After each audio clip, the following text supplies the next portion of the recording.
تیری حکمتیں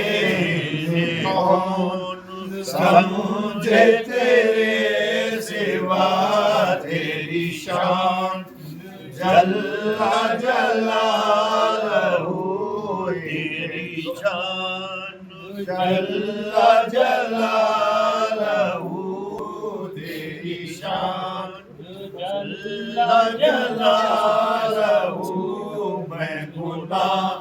آگاروں سر بسر میری معصیت پہ نہ کر نظر مجھے بخش دے تو میرے خدا تیری شان جل جلالہ مجھے بخش دے تو میرے خدا تیری شان جل جلالہ تیرا وصف پاک تیری ثنا تیری شان جل جلالہ درجہ چکر منزل جانا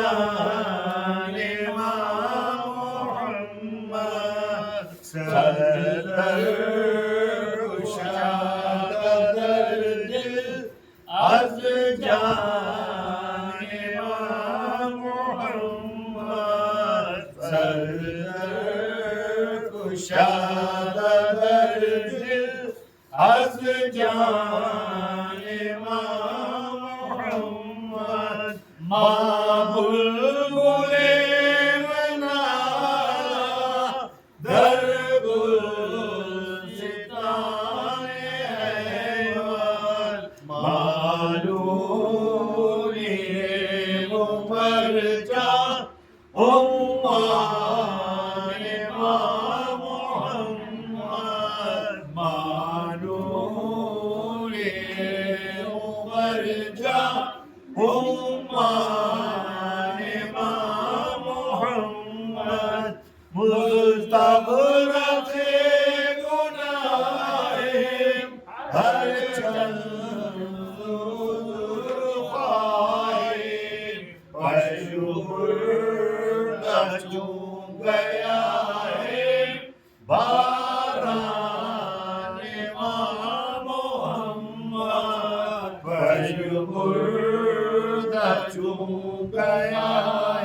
درد غم میری سیاہ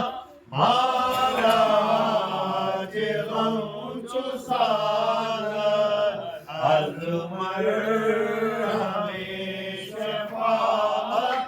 درمان محمد از مرہم شفاعت درمان دربار بوستان دیگر مقام مرینی باغم بس از قرآن بستان محمد باغم بس از قرآن بستان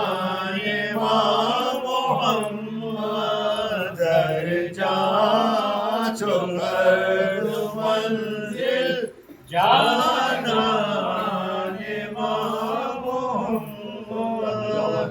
دلا خاک رہے ہوئے محمد شو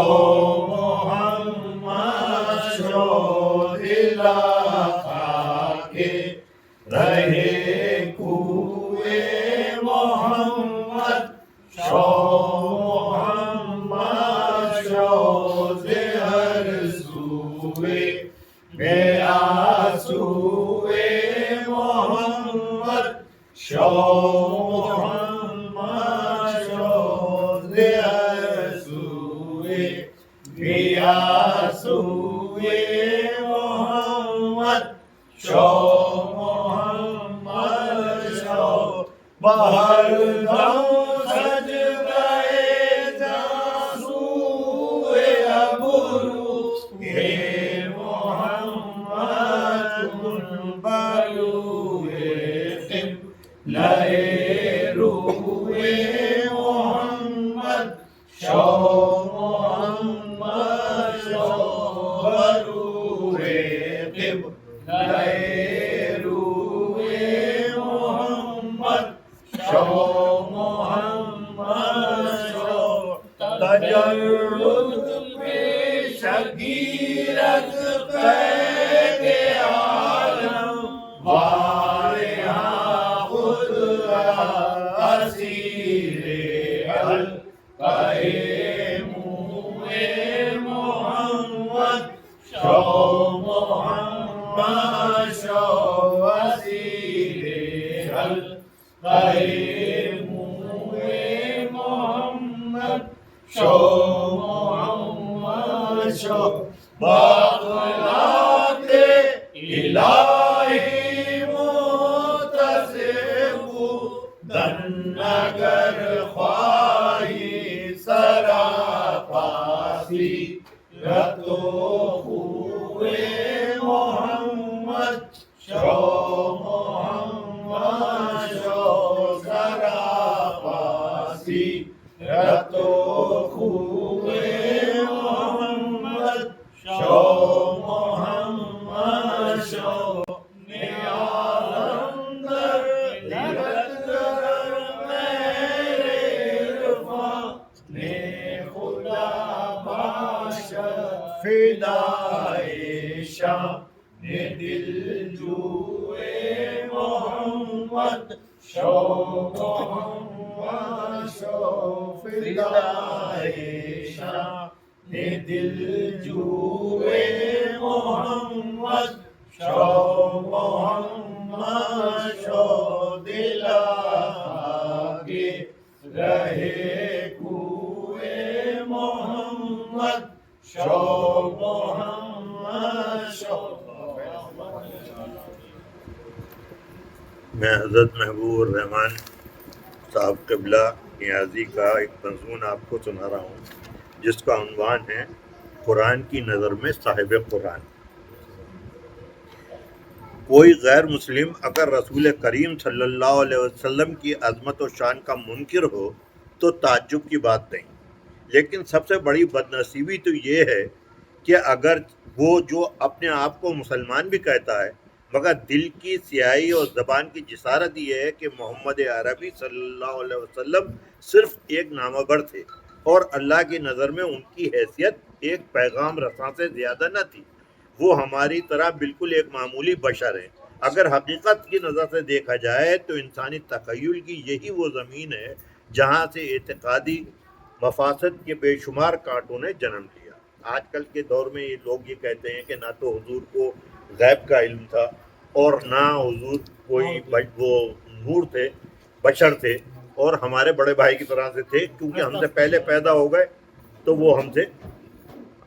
بڑے ہو گئے. اور ان کو یہ نہیں معلوم کہ قرآن شریف میں 21 جگہ اللہ تعالیٰ نے یہ فرمایا ہے کہ ہمارے رسول کو غیب کا علم ہے. 21 جگہ یہ اللہ تعالیٰ فرما رہا ہے. تو ان خر دماغ لوگوں سے یہ کوئی پوچھے کہ بھئی نہ تو تم اللہ کو مانتے ہو نہ اس کے رسول کو مانتے ہو، پھر تمہیں مسلمان کہنے کا حق کیا ہے کہ تم مسلمان ہو؟ اس وقت آپ کو یہ بتانے کا وقت نہیں کہ کیسی کیسی گستاخیاں ان لوگوں نے کی ہیں. اس وقت میں آپ کو صرف چند آیتوں سے یہ ثابت کروں گا کہ اللہ کی نظر میں حضور صلی اللہ علیہ وسلم کا کیا مرتبہ ہے. ویسے تو یہ معلوم کرنا بندے کے اختیار سے باہر ہے، یہ تو صرف اللہ ہی جانتا ہے. محمد ہی صفت ہے بس خدا کی اور خدا ہی جانے بس شان محمد. قرآن پاک آج تک اپنی اصلی حالت میں ہمارے پاس ہے. اس کی آیتوں سے ہم اندازہ کر سکتے ہیں کہ اللہ تعالیٰ کے نزدیک ہمارے رسول کی کیا شان ہے. جو لوگ اپنی محدود عقل کی بنیاد پر منصب رسول کی حد بندی کرتے ہیں وہ ذرا غور کریں اور ذیل کی آیتوں میں قرآن کے تیور ملاحظہ کریں اور شان نزول کو سامنے رکھ کر فیصلہ کریں کہ بات بات پر جس کی عظمت و شان کا اس درجے اہتمام کیا جا رہا ہے کہ محبوب کے علاوہ یہ اعزاز کسی نامہ بر کو آج تک نہیں ملا۔ زمانہ رسالت میں اللہ کی مصلحت سے ایسا اتفاق پیش آیا کہ چند دنوں تک نزول وحی کا سلسلہ رک گیا۔ کفار مکہ کو جب اس کی خبر ہوئی تو انہوں نے طعنہ دیا اور کہا رب محمد محمد کے رب تجھے اللہ نے چھوڑ دیا، ان کی طرف سے نظر پھیر لی۔ اللہ تعالیٰ کو کفار کی یہ گستاخی برداشت نہیں ہوئی، فوراً ہی یہ سورہ نازل ہوئی، وَالضُّحَىٰ وَاللَّيْلِ إِذَا سَجَىٰ مَا وَدَّعَكَ رَبُّكَ وَمَا قَلَىٰ۔ قسم ہے چڑھتے دن کی، قسم ہے رات کی جب پوری طرح چھا جائے گی، آپ کے رب نے آپ کو نہ چھوڑا نہ آپ کو مکروہ جانا، یقیناً آپ کی ہر آنے والی گھڑی آپ کے لیے پہلی گھڑی سے بہتر ہے، اور بلا شبہ آپ کا رب آپ کو عنقریب اتنا دے گا کہ آپ راضی ہو جائیں گے۔ ان آیتوں میں جو خاص چیز وہ یہ ہے کہ حضور تو خاموش ہیں اور دشمنوں کے طعنے کا جواب رب ذوالجلال دے رہا ہے۔ بس یہ اندازہ کسی نامہ بر کے ساتھ کبھی دیکھا گیا ہے؟ مفسرین نے اس سورہ میں چڑھتے دن سے مراد محبوب کے عارض تاباں اور رات کی تاریکی سے اشارہ محبوب کی گیسوئے عنبری کی طرف بیان کیا ہے، یعنی اے محبوب ذرا اپنے رخ روشن پر زلفیں بکھرا کر دیکھیے، کیا ایسا پہ کر جمیل چھوڑا جا سکتا ہے؟ دوسری مثال، ایک دن مشہور کافر ولید بن مغیرہ نے حضرت حضور صلی اللہ علیہ وسلم کو مخاطب کرتے ہوئے کہا، یا ایھا الذین نزل علیک الذکر انک المجنون، اے وہ شخص جس پر قرآن اتارا گیا ہے تو مجنون دیوانہ ہے۔ بس اتنا کہنا تھا کہ قہر الہی کی بجلی چمکی اور مندرذیل آیت ولید مغیرہ کے حق میں نازل ہوئی، والقلم ما یسطرون۔ پوری آیت کا ترجمہ یہ ہے کہ قسم ہے قلم کی اور اس کے نوشتوں کی، آپ اپنے رب کے فضل سے مجنون نہیں ہیں، اور یقیناً آپ کے لیے بے پایا بے انتہا اجر و ثواب ہے، بلا شبہ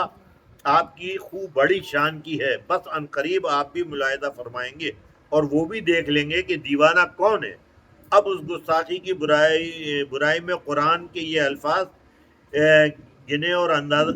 اور اندازہ لگائیے کہ حضور صلی اللہ علیہ وسلم کے دشمن کے ساتھ قرآن کی گفتار کا تیور کتنا غضبناک ہے۔ آپ کسی بھی ایسے شخص کی بات بس سنیے جو بڑا قسم کھانے والا، ذلیل، بہت بڑا طعنہ باز، بہت بڑا متفنی، بھلائی سے بہت زیادہ دور رکھنے والا، حد سے گزرا ہوا گناہگار، درشت خواہ، اور اس پر ترا یہ کہ ولد الحرام ہے۔ مزید برآں یہ کہ مال اور اولاد جب ہماری آیتیں اس کے سامنے پڑھی جاتی ہیں تو کہتا ہے کہ یہ اگلوں کے قصے ہیں، عنقریب ہم اس کی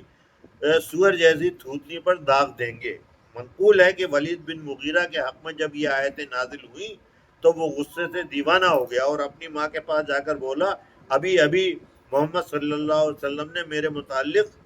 10 باتیں بیان کی ہیں، اپنی 9 برائیوں کے بارے میں تو میں خوب جانتا ہوں کہ وہ مجھ میں ہیں، لیکن 10ویں بات کہ میں ولد الحرام ہوں، اس کے بارے میں مجھے علم نہیں ہے۔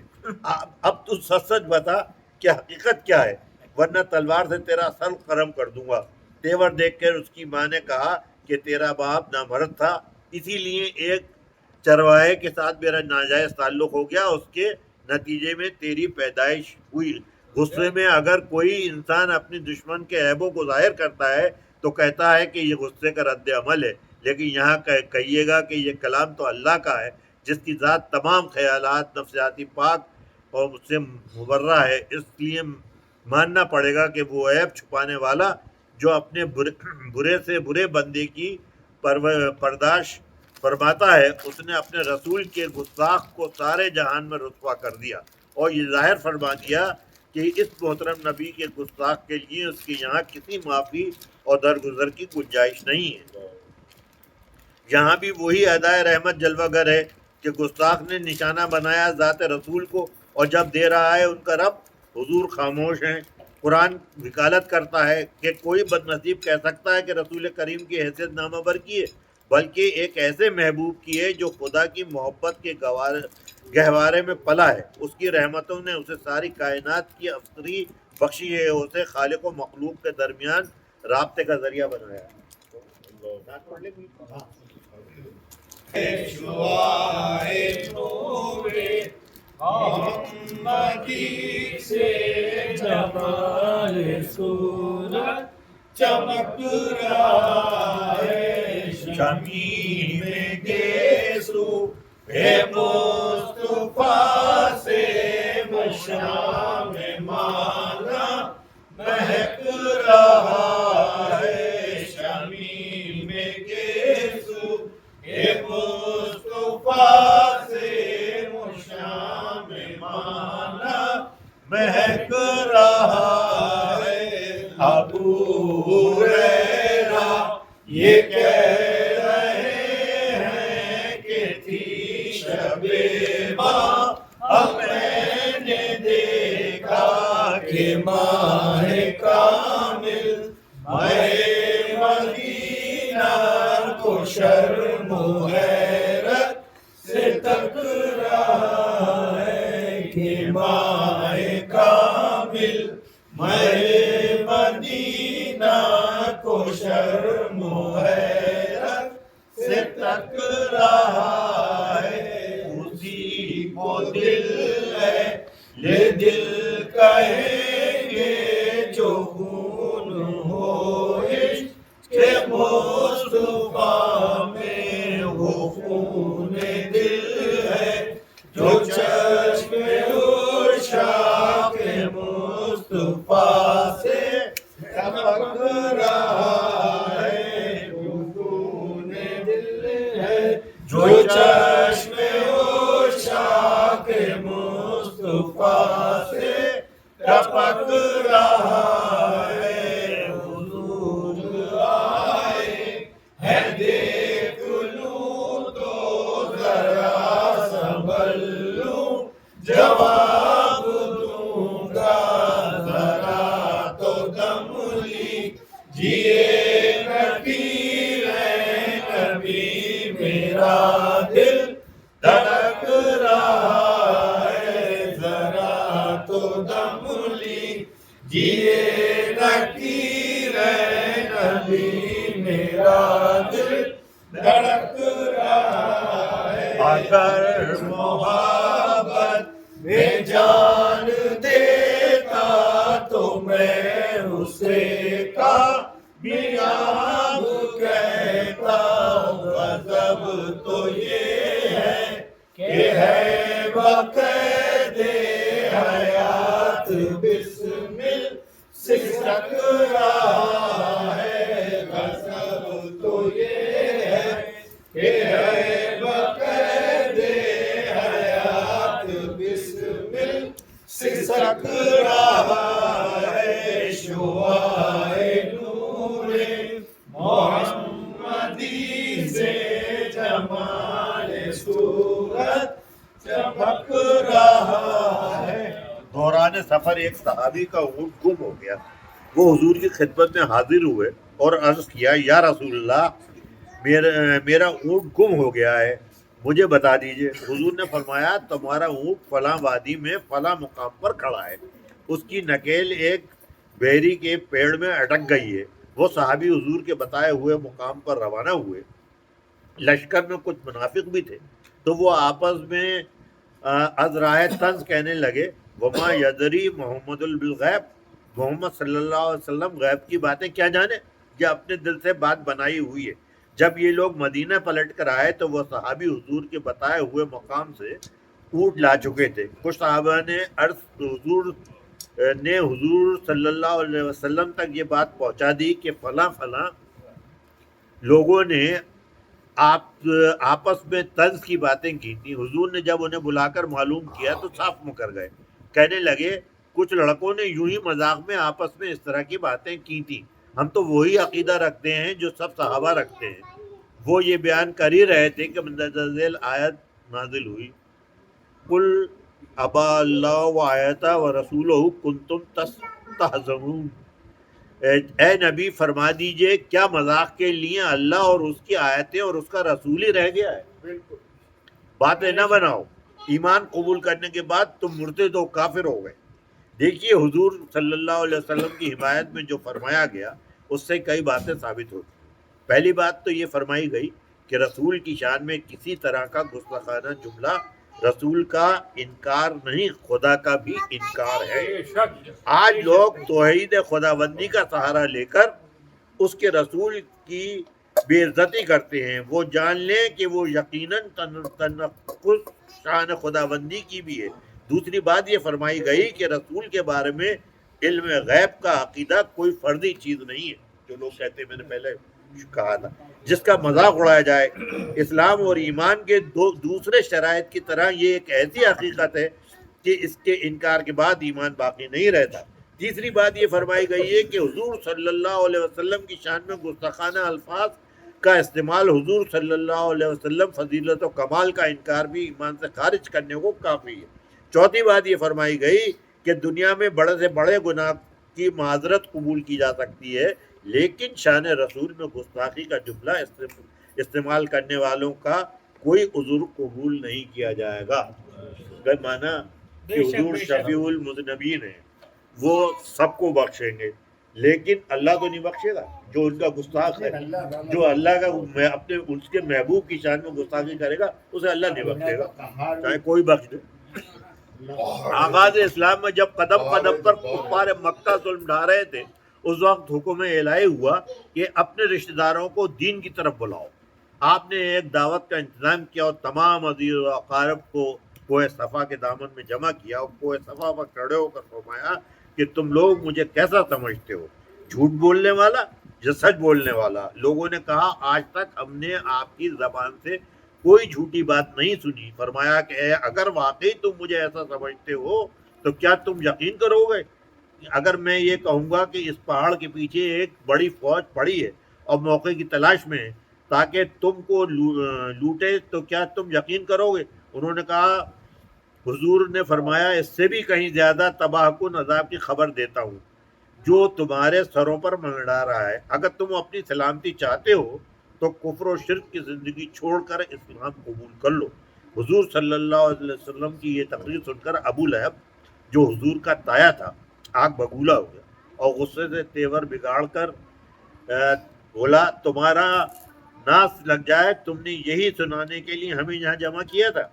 ابو لہب کی بات ابھی ختم بھی نہیں ہوئی تھی کہ اسی وقت سورہ لہب نازل ہوئی، تبت یدا ابی لہب وتب ما اغنی عنہ مالہ وما کسب۔ لوٹ جائیں دونوں، ٹوٹ جائیں دونوں ہاتھ ابو لہب کے اور اس کا ناس لگ جائے، نہ اس کا مال کام آئے گا نہ اس کی کمائی ہوئی دولت، اور اس کی بیوی جو لکڑیوں کا گٹھرا اٹھائے پھرتی ہے، دونوں جہنم کی بھڑکتی ہوئی آگ میں پھینک دیے جائیں گے۔ حضور کو اذیت پہنچانے والے ایک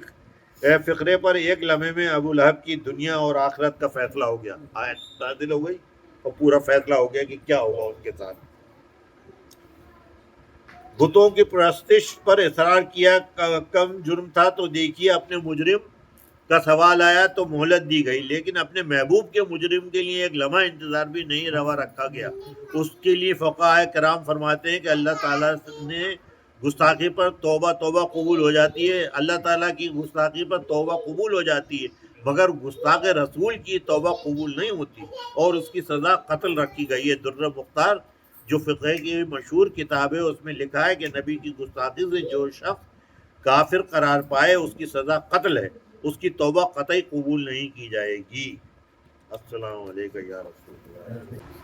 گھنگور گھٹاؤں میں غم کی تم چاند سا مکھ دکھلا جاؤ،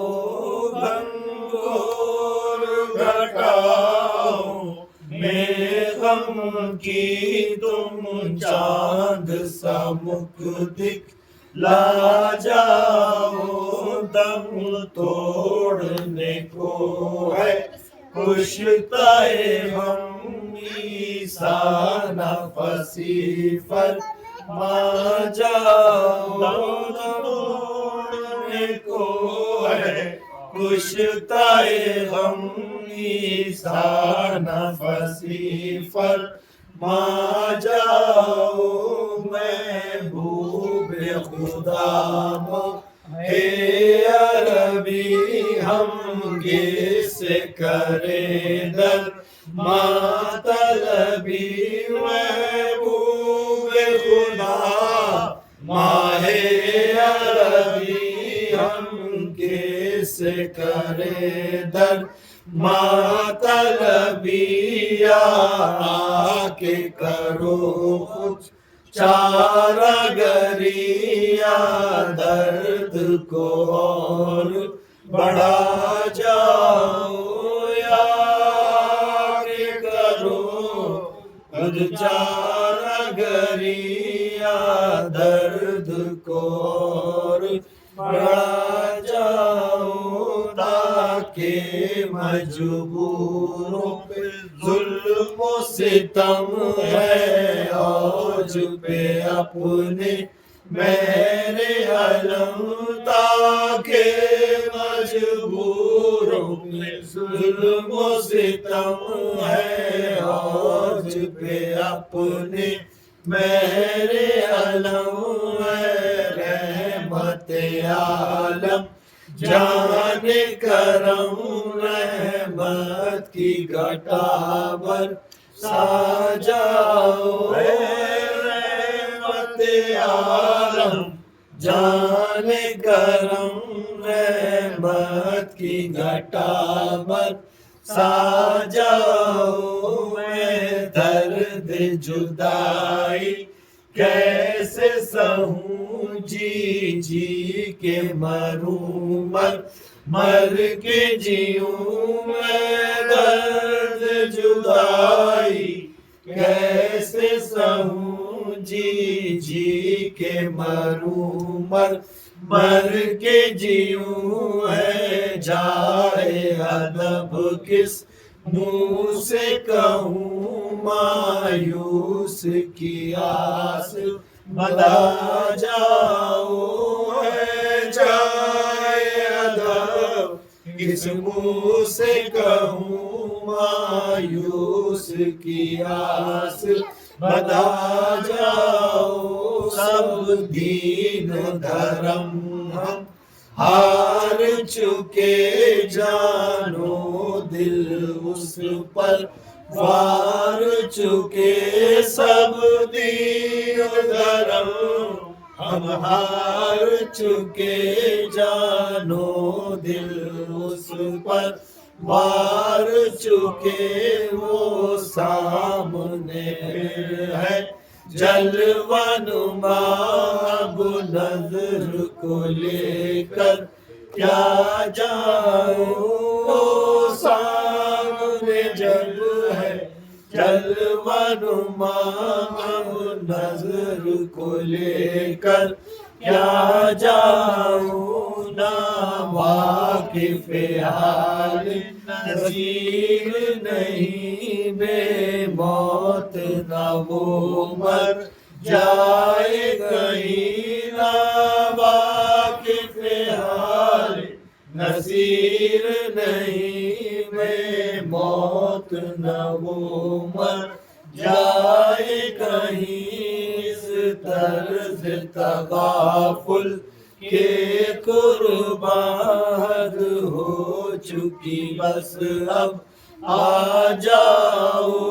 اس طرز تغافل کے قربان حد ہو چکی بس اب آ جاؤ گھنگھور گھٹاؤ بے غم کی تم چاند سا مکھ دکھلا جاؤ پورے مجسم رحمت عالم صلی اللہ علیہ وسلم نور مجسم رحمت عالم صلی اللہ علیہ وسلم فخر مسیح عزت عالم صلی اللہ علیہ وسلم فخر مسیح عزت عالم صلی اللہ علیہ وسلم نام محمد احمد مرسل وصل ہادی برحق خلق سے افضل شافع محشر رہبر عالم صلی اللہ علیہ وسلم شافع محشر رہبر عالم صلی اللہ علیہ وسلم جان دو عالم پہ فدا ہے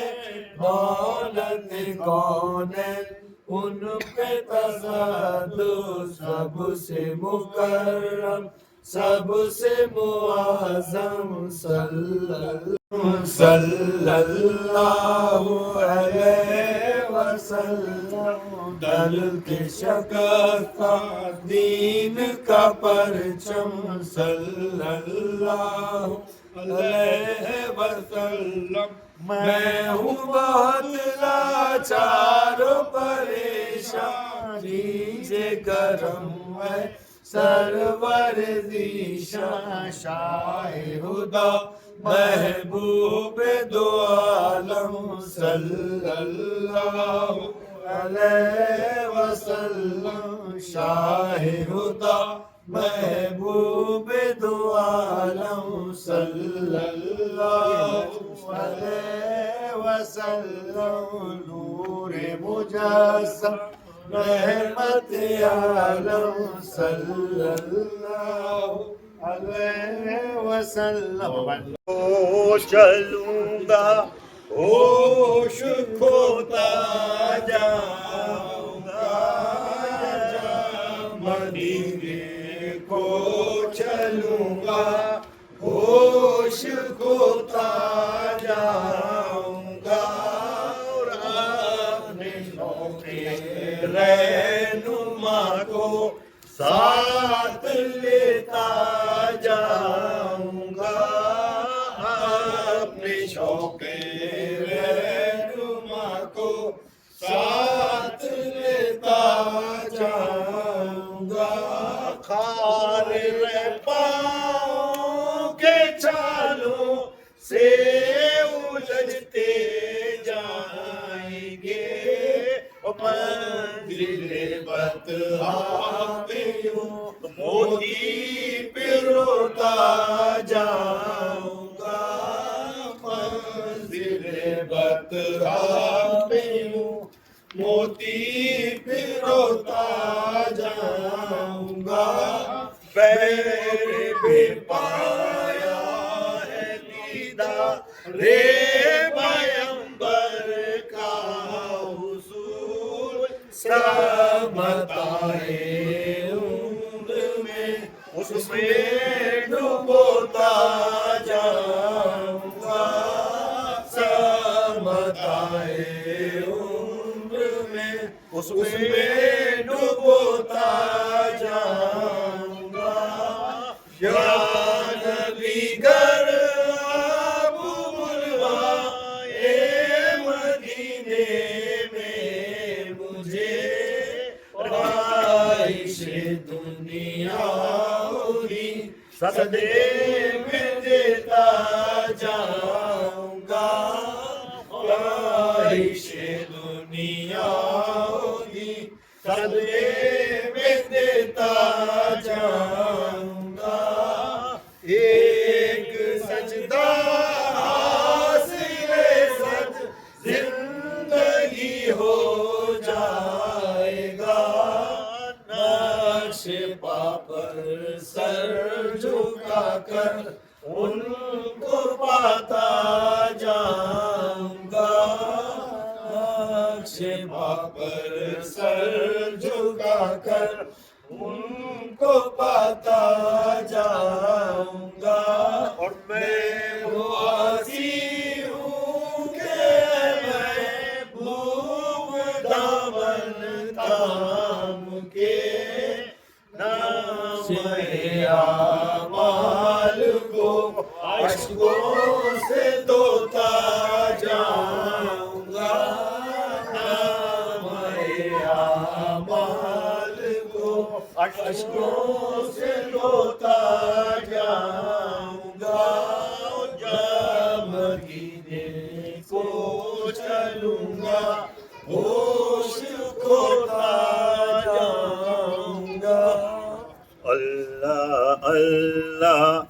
دیار حبیب آ گیا اللہ اللہ اللہ اللہ دیار حبیب آ گیا اے تصور وہ روزہ قریب آ گیا ہے تصور وہ روزہ قریب آ گیا وہ لے چلا ہے مدینے کی جانب مجھے لے چلا ہے مدینے کی جانب مجھے کام میرے یہ میرا نصیب آ گیا کام میرے یہ میرا نصیب آ گیا او بارشیں نور کی ہو چلی چار سو بارشیں نور کی ہو چلی چار سو عشق میں یہ مقام ایک عجیب آ گیا عشق میں یہ مقام عجیب آ گیا اور اس کو کونین کی دولتیں مل گئیں اس کو کونین کی دولتیں مل گئیں ان کے روزے پہ جو خوش نصیب آ گیا ان کے روزے پہ جو خوش نصیب آ گیا اور سبز گنبد نظر آیا جب دور سے سبز گنبد نظر آیا جب دور سے سب پکارے غموں کا طبیب آ گیا سب پکارے غموں کا طبیب آ گیا مقصد میری آنکھوں میں آنسو تو امڈے ہی تھے میری آنکھوں میں آنسو تو امڈے ہی تھے میرے ہونٹوں پہ بھی یا حبیب آ گیا میرے ہونٹوں پہ بھی یا حبیب آ گیا زو کے مدینے بلا جائے ہے آرزو کے مدینے بلا جائے تو میری روح میری جان سکون پا جائے تو میری روح میری جان سکون پا جائے کہاں سے لاؤں دعاؤں میں وہ اثر یا رب کہاں سے لاؤں دعاؤں میں وہ اثر یا رب کہ میرے آقا کو میری ندا بھی بھا جائے کہ میرے آقا کو میری ندا بھی بھا جائے نظر جو دیکھے مدینے کا پر فضا منظر نظر جو دیکھے مدینے کا پر فضا منظر تو بے قرار کو یکجا قرار آ جائے تو بے قرار کو یکجا قرار آ جائے. بس کیا ہے کہ یلوں میں بوسا تڑپ کر سنہری جالی کا، یلوں میں بوسا تڑپ کر سنہری جالی کا، کہ میری روح جسم سے نجات پا جائے، کہ میری روح جسم سے نجات پا جائے. بہت گناہ ہے بہت گناہ ہے لیکن کرم سے ان کے ساتھ، بہت گناہ ہے لیکن کرم سے ان کے ساتھ. یہ روح سیاہ بھی ان کی پناہ میں آ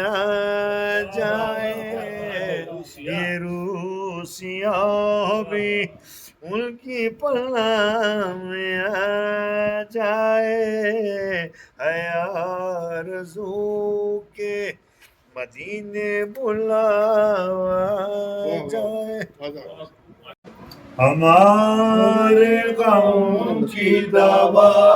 سے سلام کہنا، ہمارے غم کی دوا سے سلام کہنا، کمال مہر عطا سے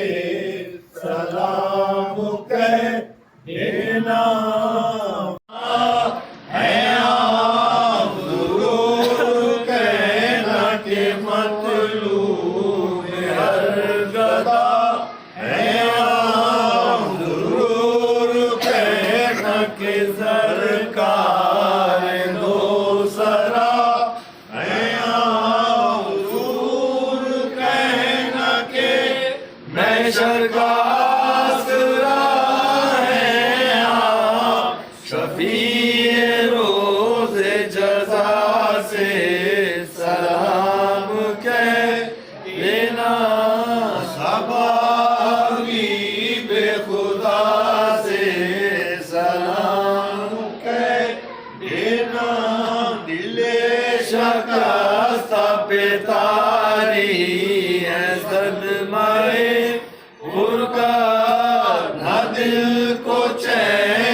خدا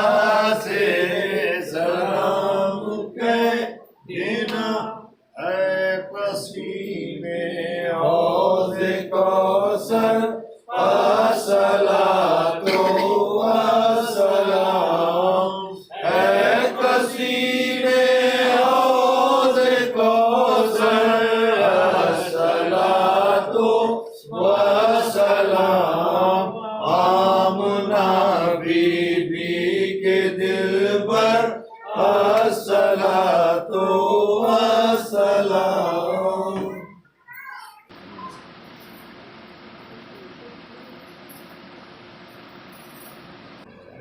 سبحان